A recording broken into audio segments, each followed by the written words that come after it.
అర్ధరాత్రి ఈ Maoist party ఒక లేఖ విడుదల చేశారు. ఏంటి అసలు ఈ లేఖతో మావోయిస్టు పార్టీగా అయిపోయినట్టేనా? అప్పట్లో గతంలో మావోయిస్టులు ఉండేవాళ్ళు అని చెప్పి పుస్తకాలలో చదువుకుంటామా? పార్టీ అంతమైపోతుంది, ఏం చెప్తారు మీరు? మీకేమనిపిస్తుంది ఇదంతా చూస్తుంటే? అసలు ఇప్పుడు ఈ లేఖకు సంబంధించి వచ్చినప్పుడు నిన్న రాత్రి రిలీజ్ అయింది ఇది హిందీ మీడియా ఛానల్లో. ఈ లేఖ అనంత్ అనే పేరుతోటి ఈ లేఖ వచ్చింది. మహారాష్ట్ర, మధ్యప్రదేశ్, ఛత్తీస్గఢ్ 3 రాష్ట్ర సరిహద్దుల లోపల ఒక రాష్ట్ర ఆర్గనైజేషన్ ఉంది. దాన్ని ఏమంటున్నట్టు ఎంఎంసి స్పెషల్ జోనల్ కమిటీ. అంటే ఇప్పుడు తెలంగాణ రాష్ట్రం ఎట్లయితే ఇక్కడ ఉందో ఒక ఆర్గనైజేషన్, తెలంగాణ రాష్ట్ర మావోయిస్ట్ కమిటీ ఎట్లయితే ఉందో అక్కడ కూడా ఒక రాష్ట్ర కమిటీ చాలా కాలం నుంచి, అంటే వాళ్ళు 40 సంవత్సరాల క్రితమే మధ్యప్రదేశ్ రాష్ట్రంలో, ఛత్తీస్గఢ్ రాష్ట్రంలో అక్కడ బార్డర్లో వర్క్ చేస్తున్నారు. ఇప్పుడు డీకే కాకుండా అది వేరే, అది వర్క్ చేస్తుండ్రు. దాంట్లో అంటే 3 రాష్ట్రాలతోటి ఏంటంటే వాళ్ళు 2010 తర్వాత అక్కడ ఒక రాష్ట్ర కమిటీని ఏర్పాటు చేసిర్రు. అక్కడ గెరిల్లా కార్యకలాపాలు, ప్రజా ఉద్యమ కార్యక్రమాలు కూడా అప్పటి నుంచి కొనసాగుతున్నాయి. అయితే వాళ్ళు ఇప్పుడు ఆ స్టేట్ కమిటీకి సంబంధించిన ప్రతినిధి, ఇప్పుడు తెలంగాణలో ఎట్లయితే జగన్ పేరుతో ప్రకటనలు వస్తాయో అనంత్ పేరుతో కూడా వాళ్ళు అక్కడ ఆ రాష్ట్రంలో ప్రకటన చేస్తారు. అంటే మనకి ఇక్కడ తెలంగాణ కాదు కాబట్టి ఏంటంటే ఇది ఒక ముఖ్యమైనది కాబట్టి ఇప్పుడు వచ్చింది. కానీ సాధారణంగా వాళ్ళు అక్కడనే ఆ రాష్ట్రాల్లో ఆ ప్రాంతాల్లో వాళ్ళు ఇస్తారు ప్రకటనలు. కాబట్టి ఇది మనకు కొత్త. కానీ ఇప్పుడు ఇది నేషనల్ వైడ్గా ప్రచారంకి వచ్చేసింది. ఎందుకు అంటే మావోయిస్టు పార్టీకి సంబంధించిన ఒక రాష్ట్ర కమిటీ మొత్తంగా అంటే ఫిబ్రవరి 15 లోపల కూడా మేము సాయుధ పోరాట విరమణ చేస్తామని 3 ముఖ్యమంత్రులకు, 3 మహారాష్ట్ర, ఛత్తీస్గఢ్, తర్వాత మధ్యప్రదేశ్ ముఖ్యమంత్రులకు వాళ్ళు రాశారు. కాబట్టి ఇది ఏంటంటే చాలా ప్రాముఖ్యత కలిగిన విషయము.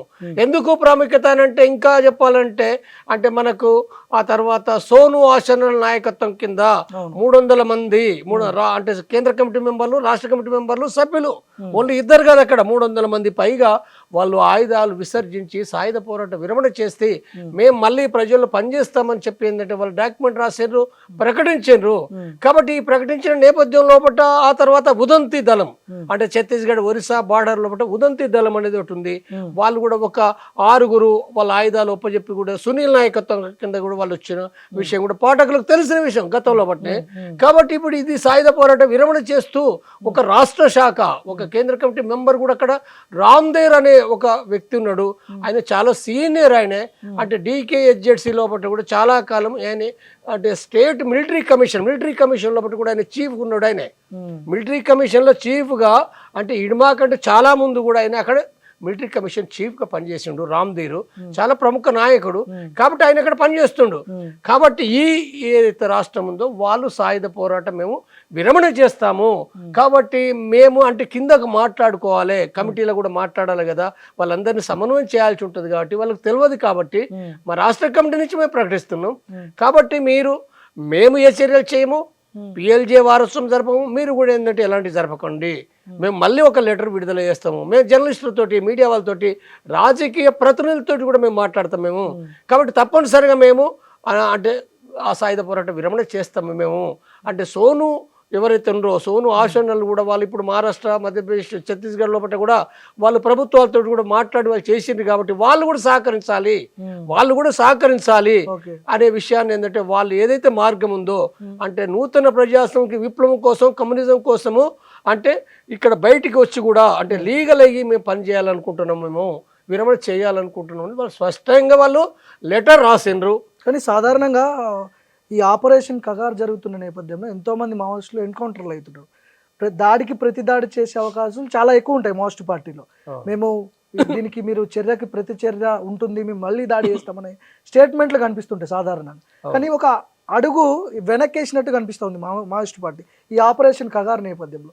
మావోయిస్టు పార్టీ వెనక్కేసి భవిష్యత్తులో అసలు మావోయిజం ఉండదా, మావోయిస్టులు ఉండరా అంటే ఏం చెప్తారు? అసలు ఇప్పుడు అది ఉంటుందా ఉండదా అనే ప్రశ్న తర్వాత వేసుకుందాం. ముందుగా మాత్రము ఆ మావోయిస్టు పార్టీకి అడుగు వెనకేసి భయపడ్డారు. వాళ్ళు ఇప్పుడు కాకుండా వాళ్ళు 2024 ఆగస్టు లోపల వాళ్ళ సర్క్యులర్ నమ్మలకేశ్వరరావు ఉండగా వాళ్ళు రాసుకున్న సర్క్యులర్ చాలా స్పష్టంగా ఉంది. ఏమని ఉంది? ప్రజా సంఘాలు, ప్రజా ఉద్యమాలు నిర్మించలేని ఒక పరిస్థితి ఏర్పడింది. టోటల్ గా పార్టీలోకి రిక్రూట్ తగ్గిపోయింది. యుద్ధం కూడా చేసే అవకాశాలు కూడా లేవు, తగ్గిపోయినాయి. కాబట్టి అనేక మంది వయసు మీరిపోవడం, కావడం, అనారోగ్యాలకు గురి కావడము ఇవన్నీ జరిగింది. జబ్బులతో చనిపోతుండ్రు, అనేక సమస్యలు చుట్టుముట్టి ఉన్నప్పుడు ఇంకెంత మాత్రం దాదాపు 10-15 ఏళ్ళ నుంచి అట్లనే వాళ్ళు ఈడ్చుకుంటూ వచ్చారు బండిని. వాస్తవంగా 15 ఏళ్ల క్రితమే వాళ్ళు అర్థం చేసుకోవాల్సిన విషయాల్ని ముందు చూపుతోటి పరిస్థితులు, సమాజం ఏంటిది, సమాజం ఏం మారుతుంది, పార్టీ పరిస్థితి ఎట్లా ముందే అంచనా వచ్చిన వాడిని వాళ్ళు చాలా ఆలస్యం చేసిర్రు. కానీ ఆలస్యం చేసి కూడా 2024 ఆగస్టు లోపల వాళ్ళు స్పష్టంగా పార్టీ కేడర్ అందరికి కూడా ఏంటంటే వాళ్ళకు అర్థం చేసుకునే విధంగా ఏంటంటే వాళ్ళు రాసిండ్రు. ఇది పరిస్థితి లేదు కాబట్టి మనం అందుకోసమే అనారోగ్యంగా ఉన్న వాళ్ళను, ముసలోళ్ళను సెటిల్ చేయాలనుకున్నారు. లేకపోతే కొంతమంది సరెండర్ కావాలని వాళ్ళే చెప్పారు. సరెండర్ కావాలని చెప్పారు కాబట్టి చంద్రన్న లాంటి సీసీ మెంబర్ సరెండర్ అయినరు, లేదా సుజాతక్క లాంటి సీసీ మెంబర్ సరెండర్ అయినరు.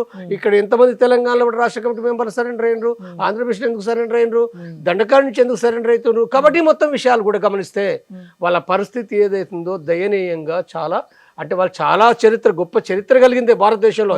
ఏ పార్టీకి లేని చరిత్ర, గొప్ప చరిత్ర, ప్రజా ఉద్యమాల చరిత్ర, ప్రజల కోసం నిజాయితీగా పోరాడిన త్యాగాల చరిత్ర. ఈ దేశంలో 50 సంవత్సరాల చరిత్ర మామూలు కాదది. అంటే అనేక దాదాపు 50 ఏళ్ళ కాంచి 25,000 మంది కూడా చనిపోయారు. 25,000 మంది, ఒక్కరు కాదు, ఇద్దరు కాదు, 25,000 మంది. అంబాల కేశవరావు దగ్గర నుంచి హిడ్మా వరకు అగ్రనాయకులందరినీ మట్టు పెడుతున్నారు అంటే కేంద్ర బలగాలు. సో ఇక అసలు మావోయిజం ఉండదు, పెద్ద వాళ్ళనే లేపేస్తున్నాం, మీ చిన్నోళ్ళ పరిస్థితి ఏందనే లైన్లో కేంద్రం కూడా ఒక వార్నింగ్ లాంటిది ఇస్తున్నది అక్కడ ఉన్నటువంటి అడవుల్లో ఉన్న మావోయిస్టులకి. మొన్న బండి సంజయ్ మాట్లాడుతూ ఎవరైతే అర్బన్ నక్సల్స్ ఉన్నారో ఆ అర్బన్ నక్సల్స్ వల్లనే వీళ్ళు చనిపోతున్నారు, వాళ్ళేమో మంచిగా ఏసీ రూమ్లలో ఉంటున్నారు, వీళ్ళేమో అడవులలో ఉండి తుపాకులు పట్టుకుంటున్నారు, దీనికి అంతటా కారణం అని చెప్పి అర్బన్ నక్సల్స్ అని చెప్పి బండి సంజయ్ మాట్లాడింది. ఎట్లా చూడాలి ఈ స్టేట్మెంట్? ఇప్పుడు అర్బన్ నక్సల్స్ అంటే ఎవరు? అర్బన్ నక్సల్స్ అంటే ఎవరన్నా అర్బన్ నక్సల్స్ పేరుతోటి సంస్థ పెట్టుకున్నారా? ఇప్పుడు మావోయిస్ట్ అనేది సిపిఐ మావోయిస్ట్ పేరుతోటి వాళ్ళు ఉన్నారు, లేదా సిపిఐఎంఎల్ అని, లేదా మాస్ లైన్ ఉంటుంది, సిపిఐఎంఎల్ న్యూ డెమోక్రసీ ఉంటుంది, సిపిఐ అంటే కమ్యూనిస్ట్ పార్టీ ఉంటుంది, సిపిఎం ఉంటుంది. మరి అర్బన్ నక్సల్స్ అనే ఒక సంస్థ ఉన్నదా ఇక్కడ ఈ దేశంలో? ఎక్కడన్నా ఎక్కడైనా ఉన్నదా? లేదు, ఎక్కడ లేదు. ఎక్కడ లేకుండా ఎందుకు మాట్లాడుతుండ్రు? ఎవరిపైన మాట్లాడుతున్నారు? ఎవరాళ్ళు అర్బన్ నక్సల్స్? ఎవరికైనా బోర్డు ఉన్నాయా? అంటే ప్రశ్నించిన వాళ్ళు అర్బన్ నక్సల్స్ అవుతారా? లేకపోతే మావోయిస్ట్ అభిమానులను అర్బన్ నక్సల్స్ అవుతారా?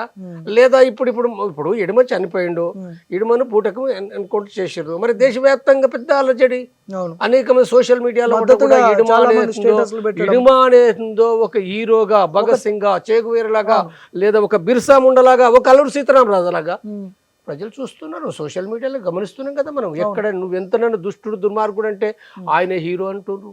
ఢిల్లీలో నిన్న ర్యాలీ చేసారు, అంతటా ర్యాలీ చేస్తుండ్రు, విదేశాల్లో జరుగుతున్నాయి. నువ్వేమంటున్నావు నువ్వు అంటే? అంటే ప్రజల కోసం పోరాడినా వాళ్ళ ఇల్లు చూసినాం కదా. వాళ్ళ ఇల్లు ఎవరున్నారు మావోయిస్టులు? ఒక్క ఇడుమాకు సంబంధించిన కుటుంబమే కాదు, నువ్వెవరి కుటుంబాలు చూడు, వాళ్ళ పనిచేసే వాళ్ళ కుటుంబాలకు సంబంధించిన ఏవైతున్నాయో వాళ్ళ ఇల్లు, వాళ్ళ బీదరికం ఎట్లుంది. కాబట్టి ఈ విషయాలు ఎవరు మాట్లాడితే వాళ్ళ అర్బన్ నక్సల్స్ అంటే మరి ఎట్లా? నువ్వు అట్లా మాట్లాడు, తప్పు కదా అది. నువ్వు మాట్లాడే వాళ్ళందరూ నువ్వు కూడా ఏంటంటే నువ్వు ఆ రకంగా మాట్లాడడం. ఒకనాడు ఇందిరాగాంధీ అంటే బెంగాల్ లోపట, నక్సల్బరీ లోపట రైతులు తిరుగుబాటు చేస్తే, భూస్వాములకు వ్యతిరేకంగా వాళ్ళ బాధలు వాళ్ళు లేక తిరుగుబాటు చేస్తే నక్సలైట్లని పేరు పెట్టింది ఇందిరాగాంధీ పెట్టింది. నక్సలైట్ పేరు ఎవరు? వాళ్ళు ఏం పెట్టుకోలే, ఇందిరాగాంధీ పెట్టింది. నక్సలైట్లు ఎవరైనరు? ఇప్పుడు గ్రామాల్లో పడ్డ రైతులు నక్సలైట్లు అయినరు, కూలీలు నక్సలైట్లు అయినరు. దేశం అంతా విస్తరించింది కదా. అంటే ఇప్పుడు నువ్వు అర్బన్ నక్సల్స్ అంటున్నావు అంటే లేని వాళ్ళకి ఏంటంటే నువ్వు చెప్పి మీరంతా ప్రశ్నించడంతా మీరంతా అర్బన్ నక్సల్స్ మీరు పార్టీ పెట్టుకుని చెప్తున్నా, మీరు చెప్తున్నా. సుప్రీంకోర్టు ఎన్కౌంటర్ల కారణం అర్బన్ నక్సలైట్లు అంటున్నాడు. కారణం ఎవరు ఎన్కౌంటర్ కారణం అనేది ఉందో పట్టణాల్లో ఉన్న వాళ్ళు కొంతమంది మాట్లాడొచ్చు, లేదా మావోయిస్ట్ అభిమానులు మాట్లాడొచ్చు, వాళ్ళ తప్పులు ఉండొచ్చు, పోండొచ్చు. వాళ్ళు చెప్పే దాంట్లో ఒకటి ఏంటంటే కొంత సాయుధ పోరాటాన్ని, అంటే వాళ్ళు చెప్తున్న దాంట్లో కూడా కొంత తప్పు ఉంది, వాళ్ళకి అర్థం కాక కొంత తప్పుగా మాట్లాడుతుండ్రు. సరే, ప్రజలు 50 ఏళ్ళు జరిగింది కాబట్టి ఆ పార్టీని వాళ్ళు సపోర్ట్ చేస్తారు, వాళ్ళకి తెలిసి తెలియక సపోర్ట్ చేస్తారు. సాయుధ పోరాటాన్ని పార్టీని సపోర్ట్ చేసడం తప్పని నేను అంటలేను, కానీ సాయుధ పోరాటం అనేది ఆల్రెడీ అనేక మంది వాళ్ళు బయటకు వస్తుండ్రు, వాళ్ళే చెప్తున్నప్పుడు సాయుధ పోరాటం అని చెప్పి మీటింగ్లు పెట్టి చెప్పడంలో కూడా వాళ్ళకి కొన్ని తప్పులు ఉన్నాయి. నిజమే, వాళ్ళ తప్పులు అనేది వాళ్ళే సాయుధ పోరాటం అంటే ఏమొస్తుంది? సమాజంలో కూడా వీళ్ళు చెయ్యరు. ఇప్పుడు వాళ్ళే కేంద్ర కమిటీ వాళ్ళు 50 ఏళ్ళు పనిచేసిన వాళ్ళు వస్తుంటే వాళ్ళని పట్టుకొని ద్రోవులండు తప్పు కదా. వీళ్ళు అనుడు ఎవరైతే ఉన్నారో తప్పు. ఇది విమర్శ చేస్తాం. ఇది నాలాంటి వాళ్ళు విమర్శ చేస్తారు. ఒకటి, నాలాంటి వాళ్ళు అనేక మంది ఈ సమాజంలో కూడా వాళ్ళ తప్పు విధానాలు విమర్శ చేస్తారు, అది వేరు విషయం. కానీ బీజేపీ బండి సంజయ్ మాట్లాడు వాళ్ళని అర్బన్ నక్సల్స్ అని చెప్పి మాట్లాడితే ఎవరు మాట్లాడితే వాళ్ళని ఏంటంటే అర్బన్ నక్సల్స్ అని చెప్పి బెదిరించడం, అంటే బెదిరించి అది ఒక టెర్రర్ చేయడం కదా, టెర్రర్ చేయకూడదు కదా. కాబట్టి ఇక్కడ మీ విధానాలు కూడా తప్పు ఉన్నాయి కదా, మీరు చంపడం అంటే తప్పు కదా, ఎన్కౌంటర్ బూటకు ఎన్కౌంటర్ చేయడం తప్పు, తర్వాత శాంతి చర్చలు చేయమంటే శాంతి చర్చలు చేయకుండా ఇది ఎట్లా.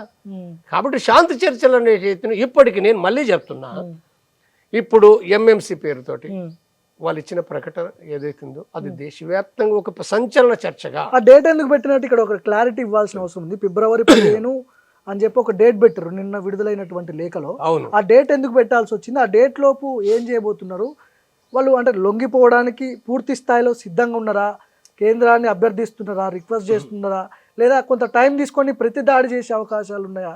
ఏంటి ఆ డేట్ ఎందుకు పెట్టాల్సి వచ్చింది? అంటే ఇప్పుడు ఒక్కరు లొంగిపోవాలని అంటేనే చాలా ప్రయత్నాలు చేసుకుంటూ రావాలి, అంత ఈజీ కాదు కదా. ఇప్పుడు టెక్ శంకర్ లొంగిపోయింది చెప్పి వచ్చింది, టెక్ శంకర్ అంతకుముందు. అది నిజమో కాదో మనకు తెలియదు. ఇప్పుడు లొంగిపోవడం అంటే ఎక్కడికి పోవాలి, పోలీసుల కాడికి పోవాలి కదా. లొంగిపోవడం అంటే వచ్చేసి రోడ్ల మీద తిరగారు కదా, ఫస్ట్ ఏంటంటే పోలీసుల కాడికి పోవాల్సిందే. మరి పోయే కాడ మధ్యవర్తులతోటి రకరకాల పద్ధతులు వచ్చేటప్పుడు ఎన్కౌంటర్ కావచ్చు, ఒక్కరు కూడా పట్టుబడి ఏంటంటే వాళ్ళని చంపేయచ్చు, ఎన్నైనా జరగవచ్చు. కాబట్టి దానికి ఒక్క మనిషికే నెల 2 నెలలు 3 నెలలు ప్రయత్నం చేయాలి, అంత ఈజీ కాదు. ప్రభుత్వాలకు తెలుసు, పోలీస్ అధికారులకు తెలుసు. అంటే లొంగిపోవడం అంటే ఆషామాషి వ్యవహారం కాదు, లొంగిపోవనంగానే లొంగిపోవడానికి. మరి ఒక్కరు లొంగిపోవాలంటే అదైతే ఇప్పుడు మొత్తంగా అక్కడ పార్టీ ఆ మొత్తం కూడా ఏంటంటే అలా 2 అంత ఈజీ కాదు కదా. ఎట్లా వస్తారు వాళ్ళందరూ? ఒక్కొక్క దళము ఒక్కొక్క ప్రాంతాల్లో పనిచేస్తుంది. ఒక్కొక్క ప్రాంతాల్లో ఒకటి ఖమ్మం కాడు ఉంటుంది, ఒకటి వరంగల్లో ఉంటుంది, ఒకటి హైదరాబాద్లో ఉంటుంది, ఒకటి నల్గొండలో ఉంటుంది, ఒకటి గుంటూరులో ఉంటుంది. అంటే మరి వేరు ప్రాంతాల్లో ఆ కమిటీలు ఉంటాయి, దళాలు ఉంటాయి, వాళ్ళందరూ కలవాలి కదా. ఎట్లా కలుస్తారు? ఫోన్ కొట్టంగానే వాళ్ళ ఫోన్లు లేవు కదా, వాళ్ళు ఫోన్ కొట్టంగానే రారు. వాళ్ళ బస్సులు విమానాలు వాళ్ళకి లేవు, వాళ్ళు నడిచి రావాలి, సమన్వయం కావాలి. ఇవన్నీ లేకుండా ఎవరు అంటే పూర్తిగా ఆ పార్టీ ఆ రాష్ట్ర పార్టీ కూడా సమన్వయం కావాలి కదా దాంట్లో క్లియర్ గా. కాబట్టి నీ ప్రశ్న నేను కంప్లీట్ చేయను. కాబట్టి ఏంటంటే వాళ్ళు మాట్లాడుకోవాలి, దానికి కూడా ఒక విధానాలు ఉంటాయి. వాళ్ళు ఆల్రెడీ రాష్ట్ర కమిటీ ఇచ్చింది, రాష్ట్ర కమిటీ ఇచ్చిందంటే ఒక బాధ్యత అయితే ఉన్న వాళ్ళే కదా. కాబట్టి దానికి తగిన టైము అనేది అవుతుందో ఇవంతా కూడా అంటే మీరు మళ్ళీ ఒక వంక ఎన్కౌంటర్ పట్టుకొని ఎన్కౌంటర్ చేస్తారు, కోమింగ్ చేస్తారు అంటే వాళ్ళు ఎట్లా మాట్లాడుకోవాలి? అది కూడా సమస్య వస్తుంది కదా. మీరు కనీసం సమయం ఏదో మునిపోయినట్టుగా 50 ఏళ్ళ కంచి ఉన్న దాన్ని మీరు నెల 2 నెలలకే మీకు ఏం మునిపోతుంది, కొంపలు అంటుకుంటున్నాయి అన్ని. వాళ్ళు చెప్తున్నారు కదా ఫిబ్రవరి 15 లోపు ఏంటంటే మేము ఇవన్నీ చేస్తాం మేము అనే విషయం. వాళ్ళు కూడా మేము కాల్పులు చేయము, మేము PLJ వారోత్సవాలు జరపము అంత స్పష్టంగా చెప్తున్నప్పుడు నువ్వెందుకంత? నేను మొదటి నుంచి చెప్తున్నా, నేను మార్చి నుంచి శాంతి చర్చల కమిటీ వ్యవస్థాపక నాయకులుగా మీరు టైం ఇవ్వండి, ఎన్కౌంటర్ చేయకండి, వాళ్ళు సాయుధ పోరాట విరమణ చేస్తారు, మీరు చర్చలకు విలువనే చెప్తున్నా. నేను చెప్తుంటే కూడా చేసారు. మరి బసవరాజు కూడా రాసింది కదా, నేను చెప్పినట్టుగా సోను ఆశనలు కూడా వాళ్ళు సరే శాంతి చర్చలు జరిగితే బాగుండేది, జరగలేదు.